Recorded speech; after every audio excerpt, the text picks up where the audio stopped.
아멘.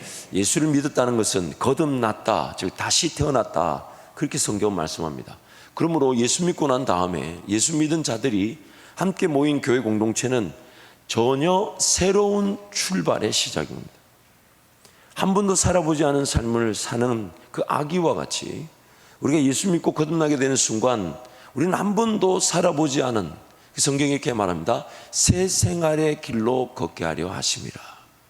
그러므로 오늘 예수를 믿고 거듭난, 즉 예수를 믿을 때부터 우리는 교회 공동체로 예수를 믿게 되죠. 교회가 복음을 전해서, 교회가 예수 믿는 자녀를 잉태하고 해산하여 그들이 예수 믿게 됐을 때 그들은 교회의 몸, 교회에 연결된 지체로 구원을 받게 된 것입니다. 그리고 교회 공동체를 이루는 구원의 시작은 전혀 새로운 출발점이라는 겁니다. 왜냐하면 첫 번째로 허물과 죄로 죽은 성도로 시작되기 때문입니다. 전혀 새로운 출발을 한다는 것은 허물과 죄로 죽은 성도로 교회가 시작되기 때문이에요.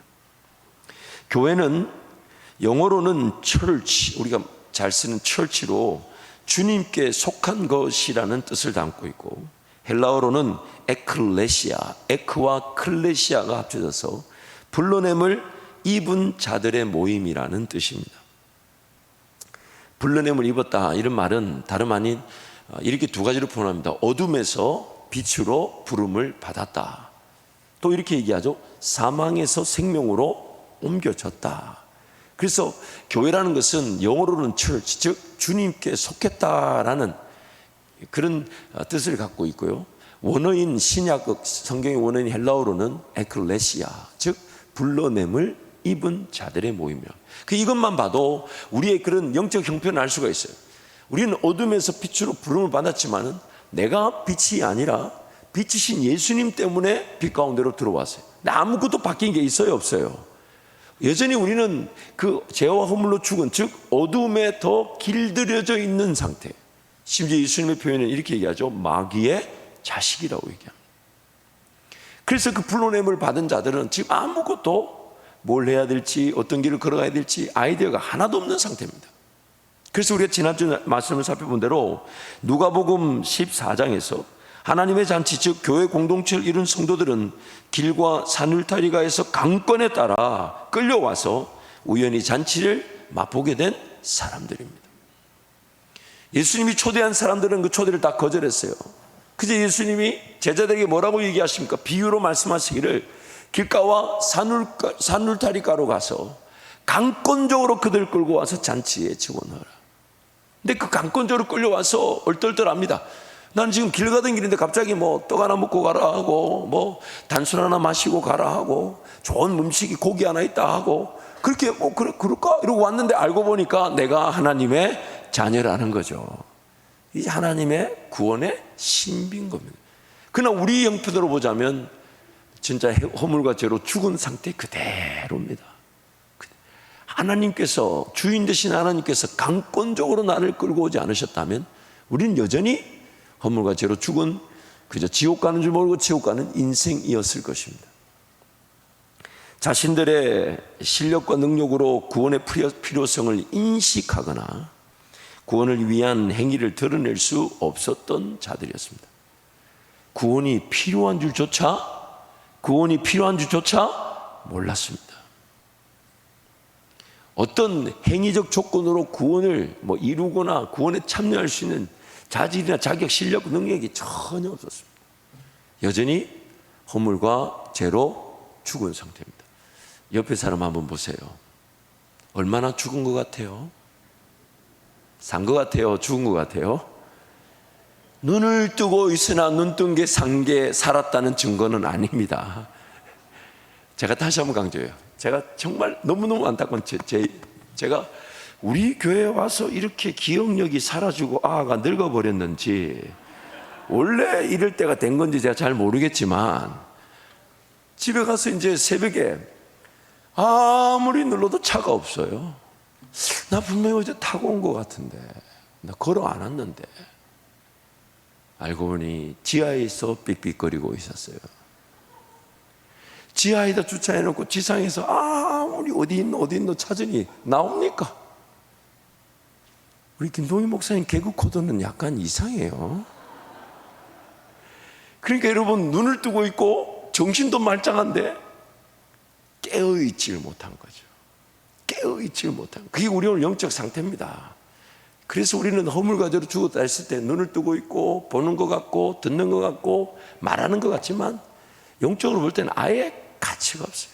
하나님 나라 볼 줄 모르고 관심이 없고 무지하고 심지어 무관심하기까지 하고 허물과 죄로 죽은 상태지만 주님 날 불러주셔서 이 자리에 앉아 있으니 자랑할 거라고는 딱 한 가지 예수님밖에 없는 것이죠. 교회의 기초는 하나님의 전적인 역사에 의한 구원입니다. 하나님의 전적인 역사에 의한 구원입니다. 그래서 마태복음 16장 13절부터 우리 24절까지 한 절씩 교독합니다. 예수께서 빌립보 가이사랴 지방에 이르러 제자들에게 물어 이르시되 사람들이 인자를 누구라 하느냐. 이르되 더러는 세례 요한, 더러는 엘리야, 어떠는 예레미야나 선지자 중에 하나라 하나이다. 이르시되 너희는 나를 누구라 하느냐. 시몬 베드로가 대답하여 이르되 주는 그리스도시요 살아계신 하나님의 아들이시니이다. 예수께서 대답하여 이르시되 바요나 시몬아 네가 복이 있도다. 이를 내게 알게 하니는 혈육이 아니요 하늘에 계신 내 아버지시니라. 또 내가 내게 이르노니 너는 베드로라. 내가 이 반석 위에 내 교회를 세우리니 음부의 권세가 이기지 못하리라. 내가 천국 열쇠를 내게 주리니 네가 땅에서 무엇이든지 매면 하늘에서도 매일 것이요 네가 땅에서 무엇이든지 풀면 하늘에서도 풀리리라 하시고 이에 제자들에게 경고하사 자기가 그리스도인 것을 아무에게도 이르지 말라 하시니라. 이때로부터 예수 그리스도께서 자기가 예루살렘에 올라가 장로들과 대제사장들과 서기관들에게 많은 고난을 받고 죽임을 당하고 제3일에 살아나야 할 것을 제자들에게 비로소 나타내시니 베드로가 예수를 붙들고 항변하여 이르되 주여 그리 마옵소서, 이 일이 결코 주께 미치지 아니하리이다. 두 절 함께 갑니다. 예수께서 돌이키시며 베드로에게 이르시되 사탄아 내 뒤로 물러가라. 너는 나를 넘어지게 하는 자로다. 네가 하나님의 일을 생각하지 아니하고 도리어 사람의 일을 생각하는도다 하시고 이에 예수께서 제자들에게 이르시되 누구든지 나를 따라오려거든 자기를 부인하고 자기 십자가를 지고 나를 따를 것이니라. 아멘.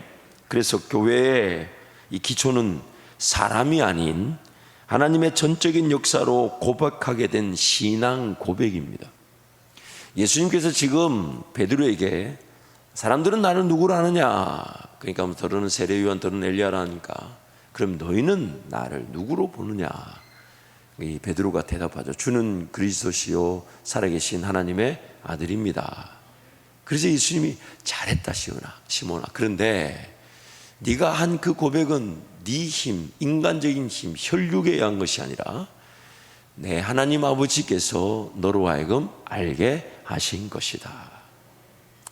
실제적으로 그 반석이라는 단어와 베드로라는 단어는 남성과 여성 명사로 이 명사 자체의 그런 남여성이 아예 다릅니다.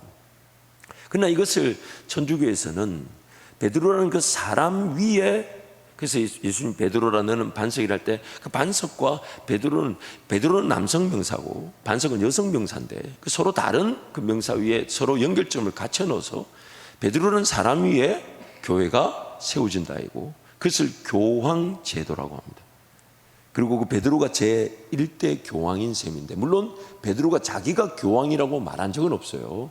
아마 천국에서 베드로가 엄청 힘들어하고 있다고 저는 알고 있는데 사람들이 베드로를 제1대 교황으로 세운 거예요.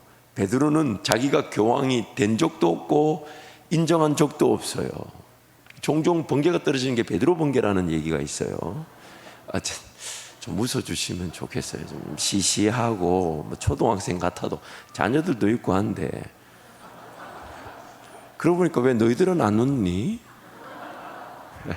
그래서 여러분, 그 베드로라는 사람이 교회를 세운다 해서 교황 제도라는 잘못된 제도를 만들고 지금까지 그 교황이 이어져 오고 있죠.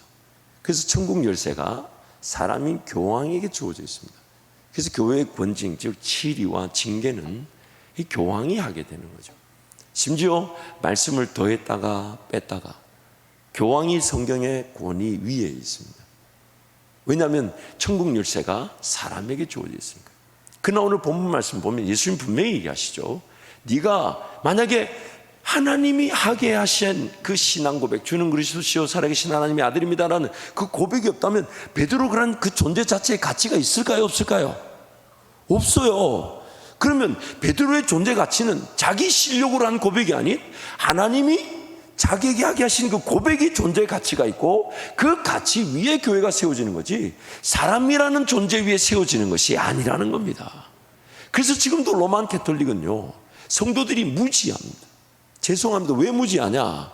성경을 오픈하지 않습니다.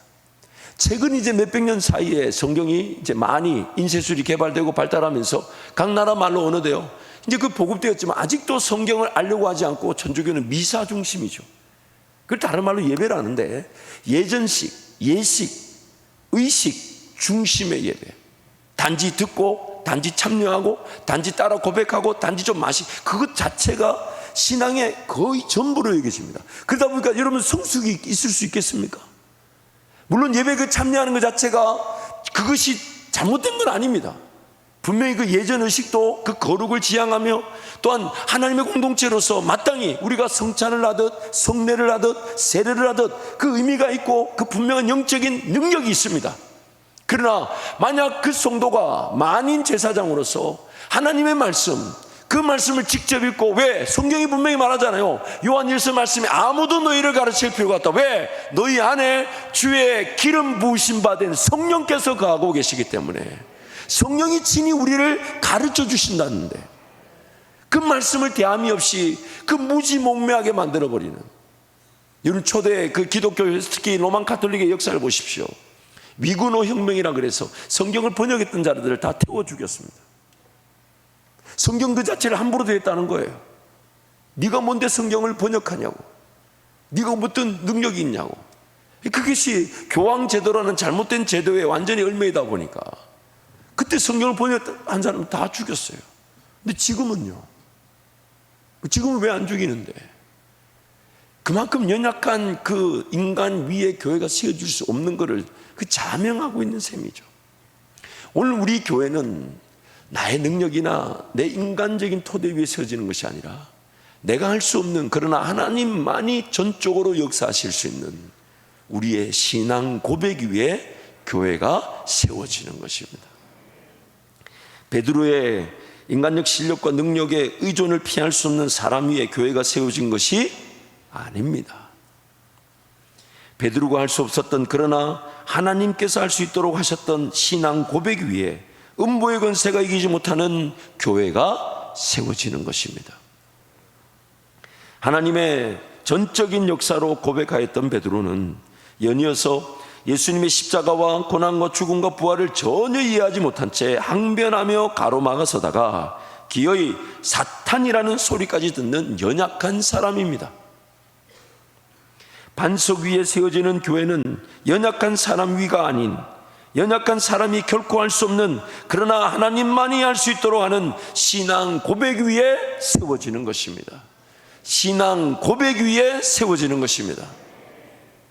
물론 하나님의 전적인 역사로서의 신앙 고백에 연약한 사람이 동의가 되고 동화가 되어 신앙 고백의 능력으로 그도 회복되고 살아날 것입니다. 하지만 사람은 여전히 연약하고 부족하고 어리석고 모자랍니다. 평생 성장과 성숙을 필요로 하는 죄인들입니다. 하나님의 전적인 역사로서의 신앙 고백, 즉 주는 그리스도시요 살아계신 하나님의 아들이십니다라는 고백 위에서 교회로서의 사람을 위한 하나님의 은혜가 시작되는 것입니다. 신앙 고백 위에 교회로서 사람을 위한 하나님의 은혜가 시작되는 것입니다. 제가 깨닫고 받았으면서도 얼마나 멋진 문장인지, 참 이걸 제 입으로 말하기가 불편하지만, 그러나 이거는 제 능력이 아닌 하나님이 저에게 주신 은혜, 하나님의 능력이니까 저는 감히 자랑할 수 있어요.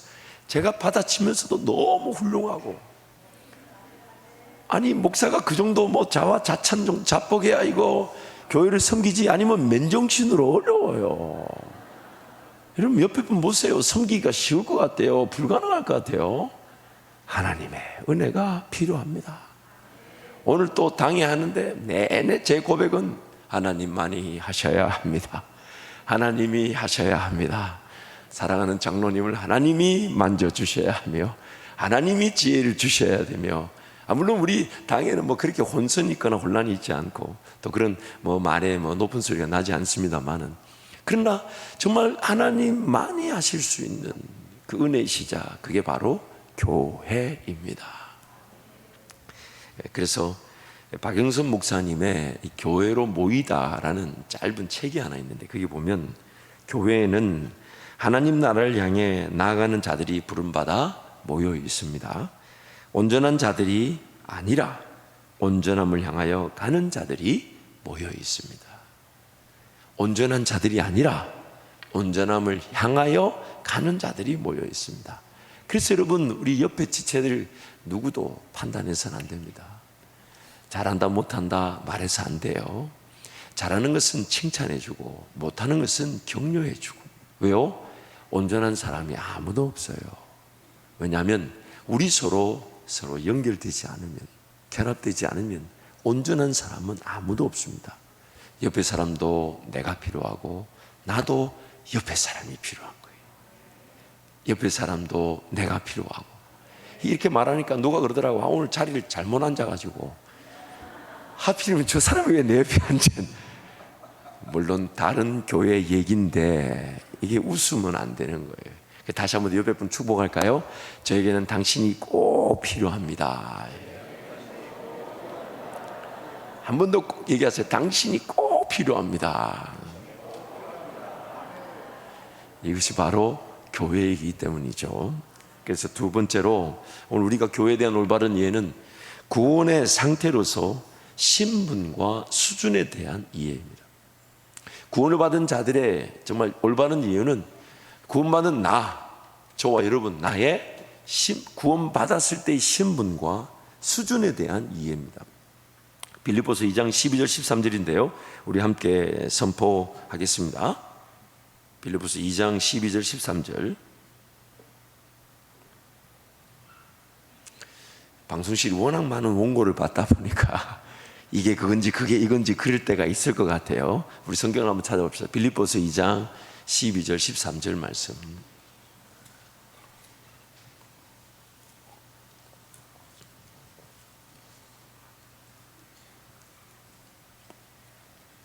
우리 두 절 말씀인데 함께 선포합니다. 그러므로 나의 사랑하는 자들아, 너희가 나 있을 때뿐 아니라 더욱 지금 나 없을 때에도 항상 복종하여 두렵고 떨림으로 너희 구원을 이루라. 너희 안에서 행하시는 하나님이시니 자기 기쁘신 뜻을 위하여 너희에게 소원을 두고 행하게 하시나니. 자, 너희 구원을 이루라. 이것은 영어로 work out이라고 합니다.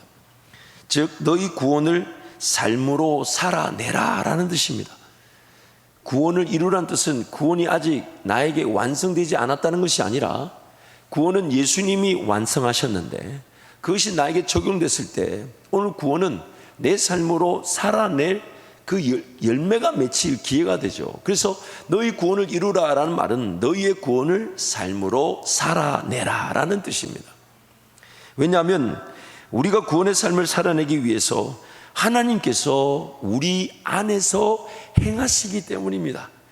그래서 12절에서는 우리 구원을 이루라, 즉 우리 구원을 삶으로 살아내라. 왜냐하면 우리 안에 하나님이 계셔서 우리 안에서 하나님이 work in, 우리는 work out. 이 work out이라는 말 뭐냐면요, 이 헬스장 가면 내 몸을 내가 연습하고 키울 때 이게 working out, exercise라고 그러죠.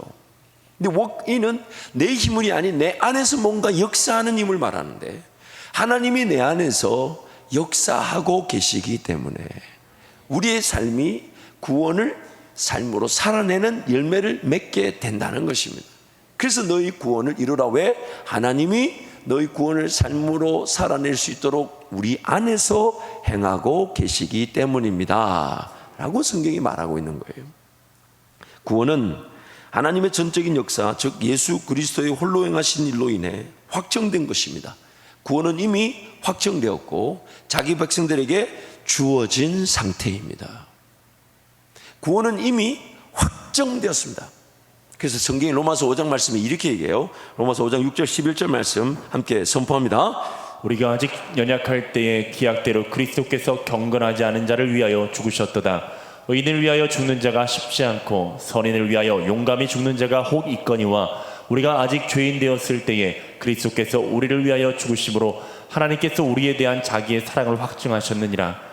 그러면 이제 우리가 그의 피로 말미암아 의롭다 하심을 받았으니 더욱 그로 말미암아 진노하심에서 구원을 받을 것이니 곧 우리가 원수 되었을 때에 그의 아들의 죽으심으로 말미암아 하나님과 화목하게 되었은즉 화목하게 된 자로서는 더욱 그의 살아나심으로 말미암아 구원을 받을 것이니라.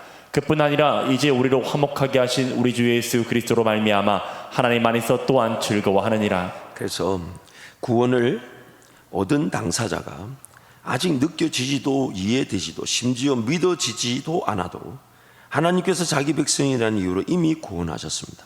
구원을 확정하셨고 또한 주셨습니다. 그래서 성경은 시간상으로 볼 때요, 우리의 구원이 언제 확정되었냐? 내가 태어나기도 전에 내 죄값을, 그래서 속량이라는 단어를 쓰죠. 내가 지불해야 될 죽음이라는 죄의 대가를 2000년 전에 예수님이 미리 지불하셨다는 거예요. 그래서 나는 태어날 때 이미 죄의 대가를 지불하지 않아도 되는, 내가 내야 될 벌금을 예수님이 2000년 전에 미리 지불해 놓으셨으니 우리 구원은 이미 예수님이 십자가에 달려 죽으실 때 확증된 것입니다. 확인되었고 증거로 나타난 것입니다. 그리고 그 구원은 내가 태어나기도 전에 나에게 이미 주어진 것이에요. 주어진 것. 근데 문제는 우리가 아직 연약할 때, 우리가 아직 제한되었을 때, 우리가 아직 원수되었을 때에 하나님은 이미 예수 그리스도를 통해 구원을 확증하셨다. 그러니까 우리는 여전히 하나님을 잘 몰라요. 또 여전히 죄짓고 있어요.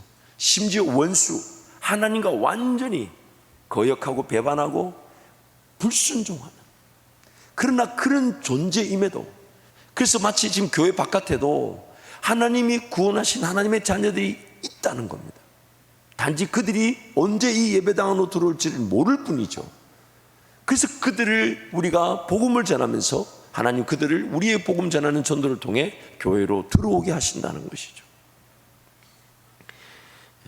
구원은 이미 주어진 상태이지만 구원을 얻은 자의 상태는 여전히 허물과 죄로 인해 죽은 상태입니다.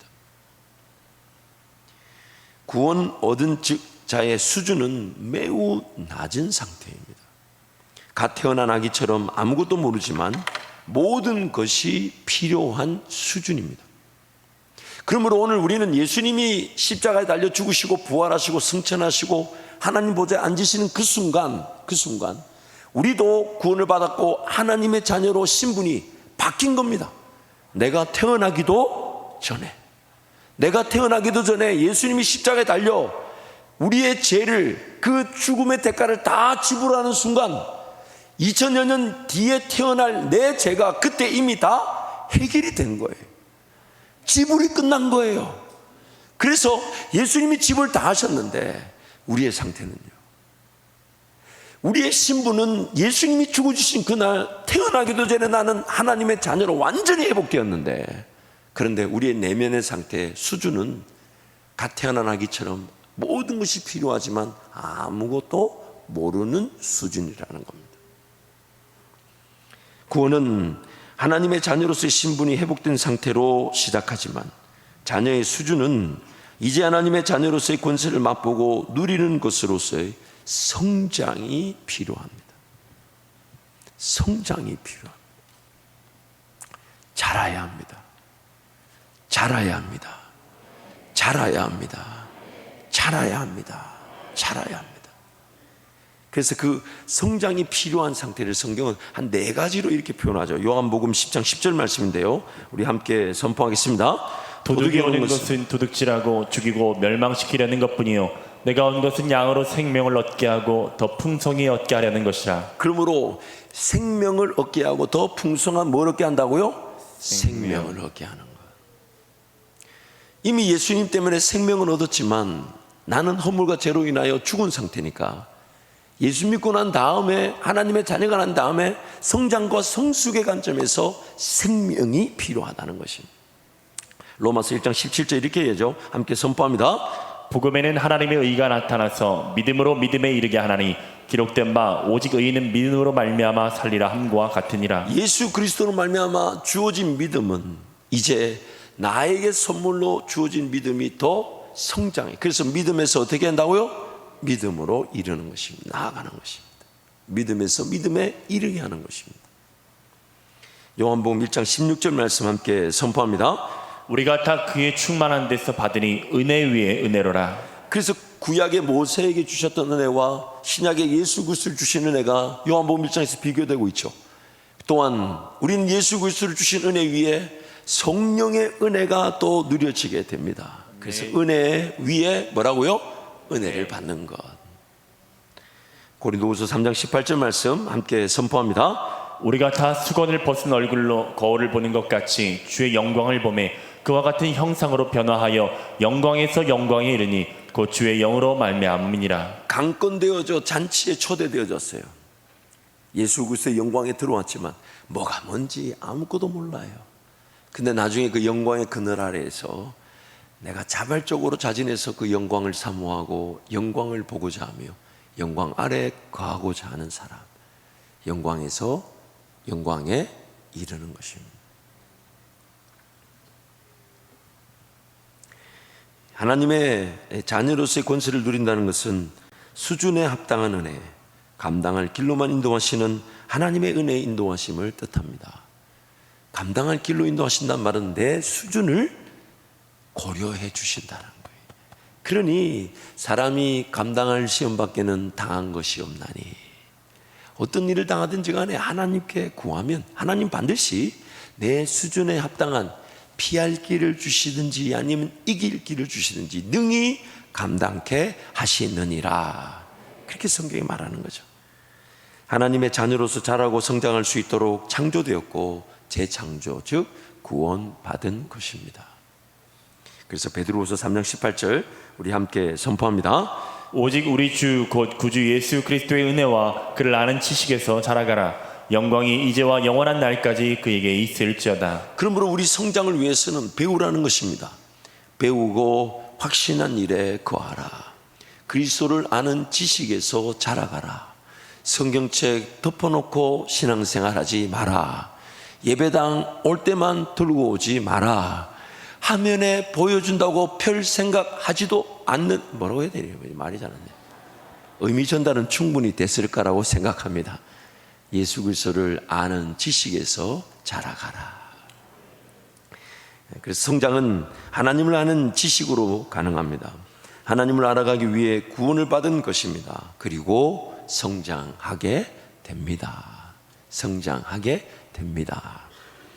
하나님의 자녀로서의 성장은 그리스도의 장성한 분량, 즉 예수 그리스도께서도 겪으신 성장의 과정을 뜻합니다.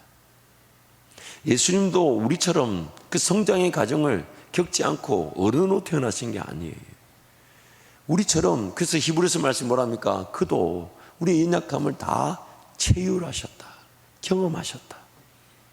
그러므로 예수님도 그 인내하시면 성장의 과정을 겪으셨으니 하물며 우리는 더욱 그러해야 되는 것입니다. 그래서 세 번째, 수준 회복을 위한 성장의 은혜, 바로 연결과 결합으로서의 교회 공동체입니다. 수준 회복을 위한 성장의 은혜, 연결과 결합으로서의 교회 공동체. 오늘 본문 22절 말씀 함께 선포합니다. 너희도 성령 안에서 하나님이 거하실 처소가 되기 위하여 그리스도 예수 안에서 함께 지어져 가느니라. 함께 지어져 간다. 즉 구원 얻은 성도의 성장은 함께 지어져 가는 것입니다. 구원 얻은 성도, 여러분, 우리 각 개인 성도가 예수 그리스도를 아는 지식에서 마치 그리스도의 장성한 분량에 이르듯 성장하는 것은 다름 아닌 우리 서로 연결되지 않으면 성장할 수가 없다는 거예요.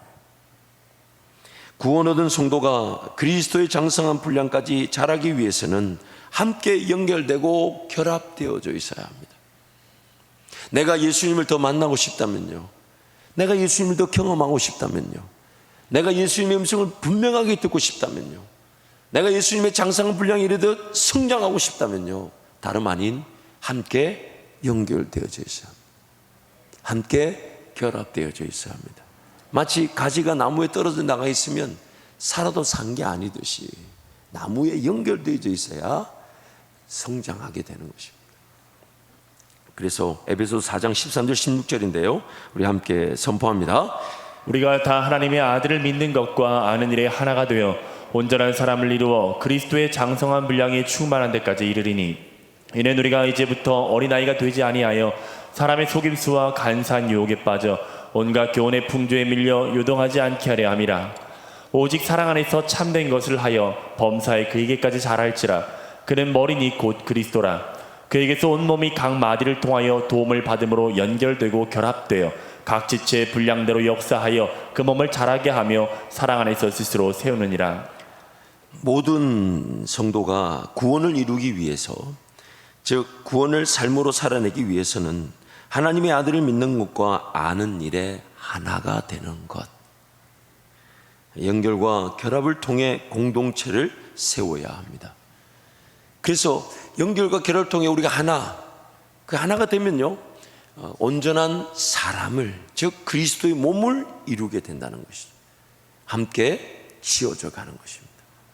연결과 결합을 통한 성정은 하나님께서 교회를 위한 은사들을 통해 이루어집니다.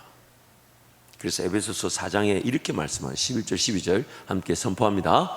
그가 어떤 사람은 사도로, 어떤 사람은 선지자로, 어떤 사람은 복음 전하는 자로, 어떤 사람은 목사와 교사로 삼으셨으니 이는 성도를 온전하게 하여 봉사 일을 하게 하며 그리스도의 몸을 세우려 하심이라. 에베소서에서 나오는 이 은사는 다름 아닌 그리스도의 몸으로서 교회를 온전하게, 근데 그 온전함이라는 것은 하나님을 아는 것과 믿는 것에 우리가 하나가 되는 거죠. 근데 하나님을 아는 것과 믿는 것에 하나가 되어만이 온전한 사람을 이루는데, 그 연결과 결합, 즉 하나가 되도록 하기 위해 그 교회를 세우는, 그리스도의 몸을 세우는 공동체에 은사를 주시는데, 그 은사가 사도와 선지자들과 복음 전하들과 교사와 목사라는 겁니다.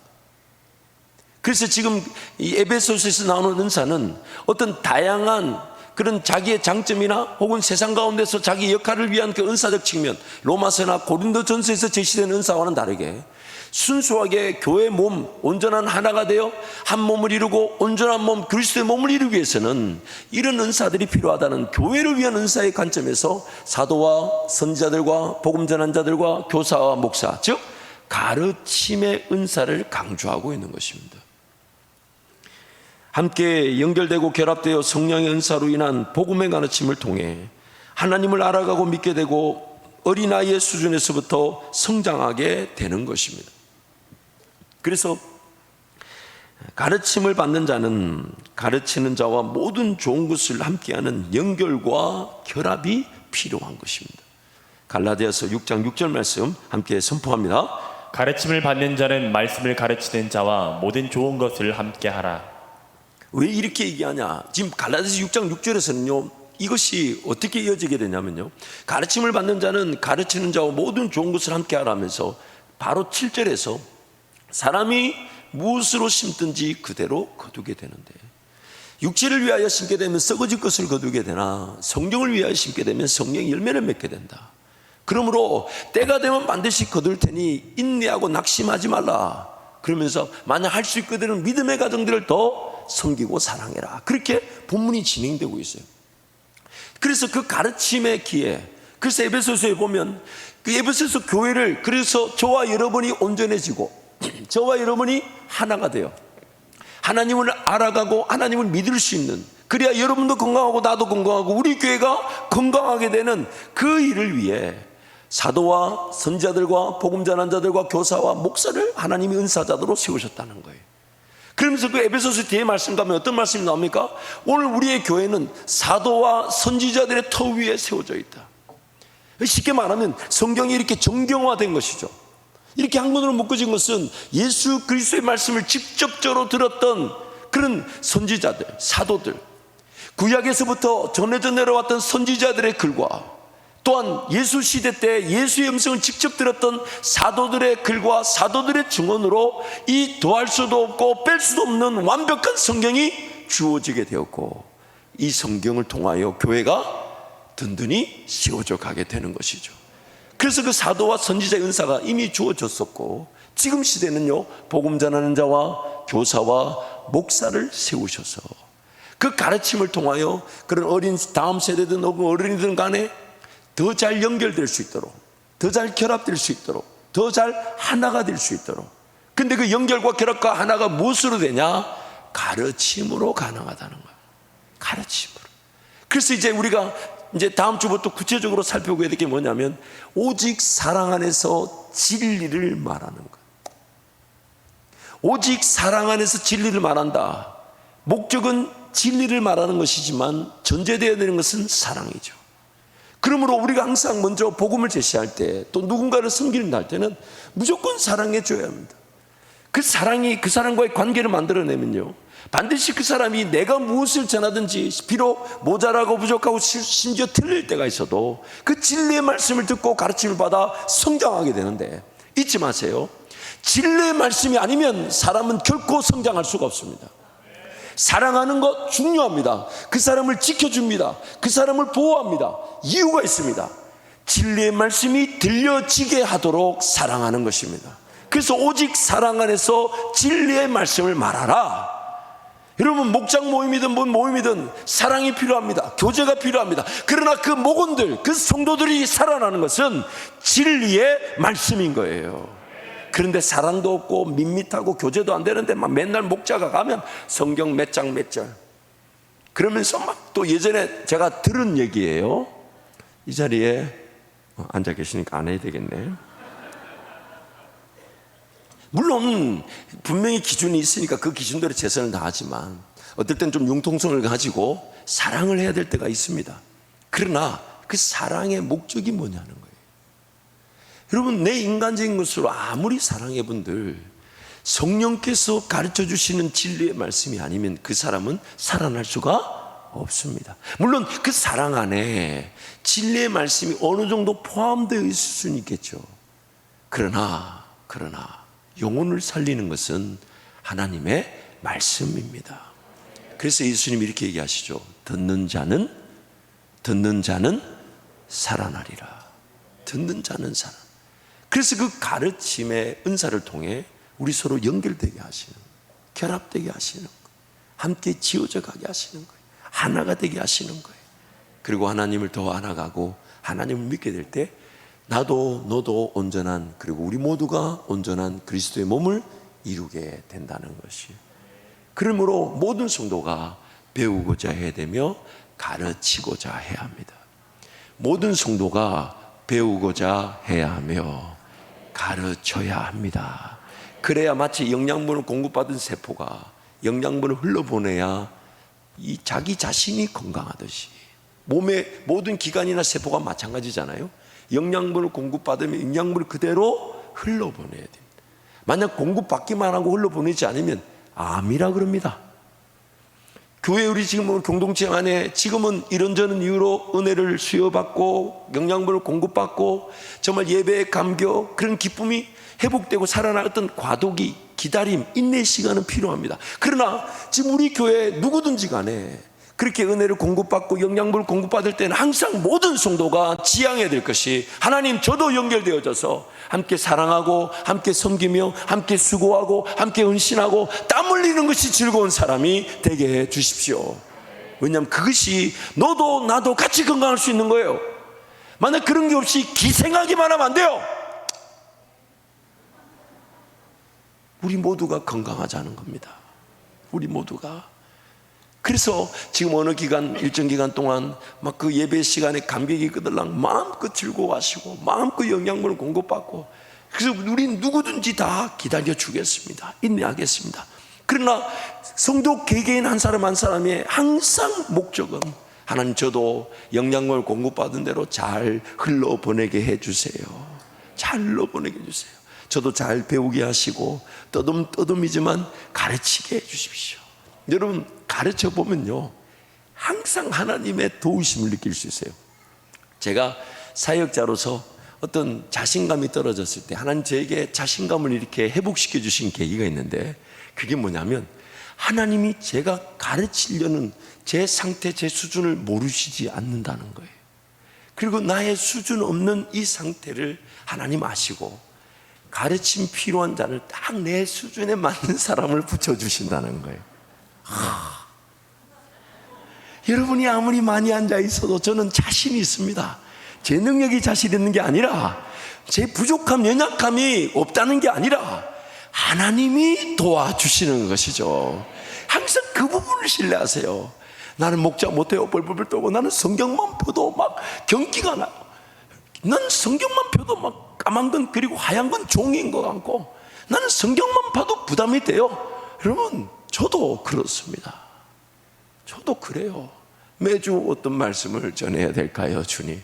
어떤 말씀을 전해야, 제 나름대로 얼마나 부담이겠어요. 여러분이 안 해보니까 이 어려움이 얼마나 어려움인지를 모르는 거예요. 그렇다고 아무거나 해서 하면 여러분이 또 잘 들을 사람인가? 절대로 그렇지 않아요. 만만치 않거든. 지식적인 수준이나 그런 평생 들어왔던 이 기만 따라 있는 이 기의 실력,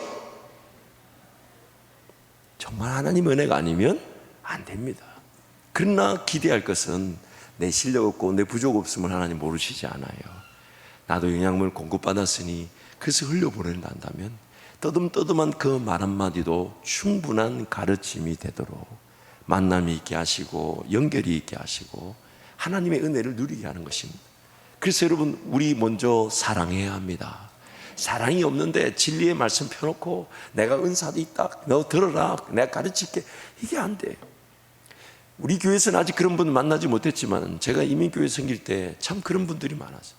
목사님, 제가 전에 교회에서 성경 교사로 섬겼었습니다. 이 교회에 이제 왔으니까 저에게도 성경을 가르칠 수 있는 그런 클래스를, 교실을, 그런 반을 좀 열어주시죠.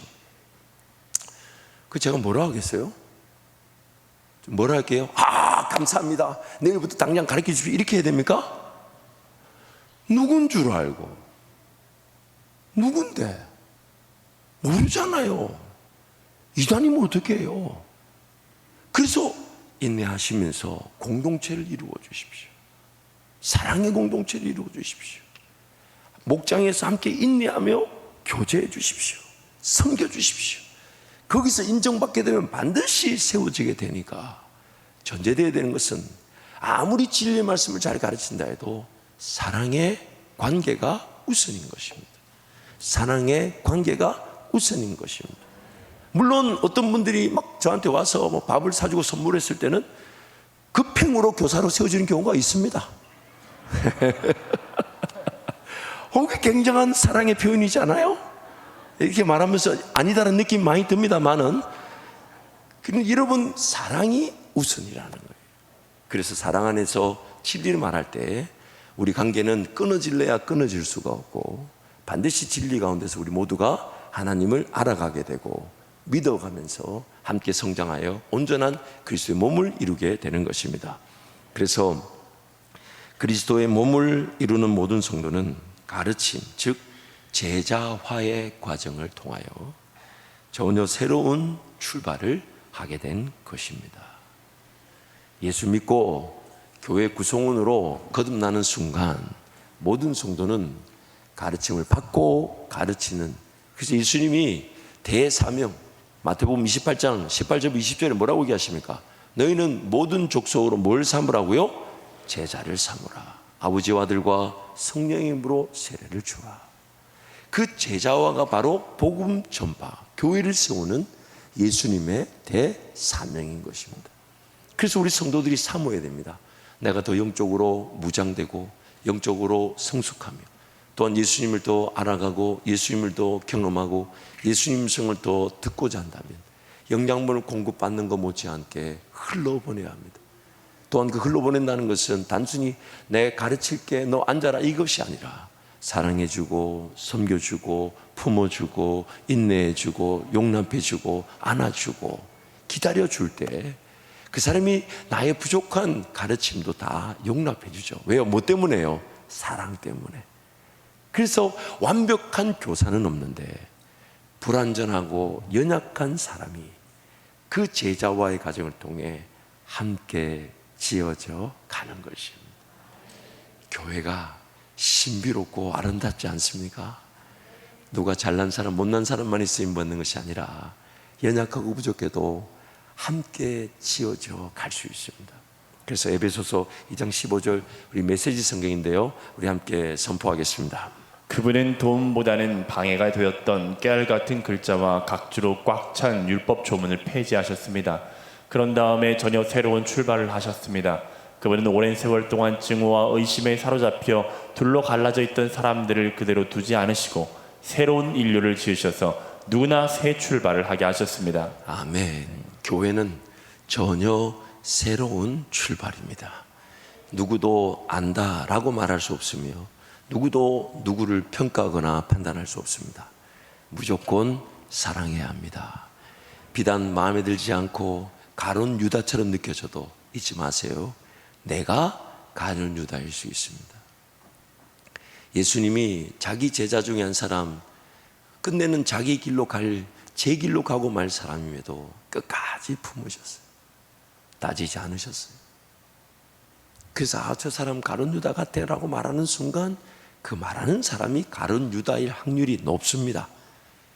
그러므로 오늘 우리는 안 가본 길, 그러나 새 생각의 길, 전혀 새로운 출발점에 함께 서 있습니다.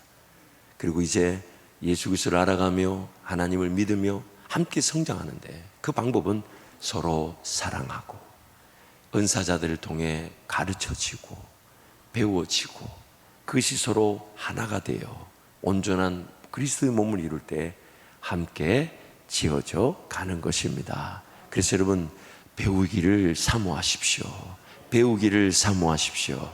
그리고 가르치고자 기도하며 사랑하십시오. 사랑하십시오.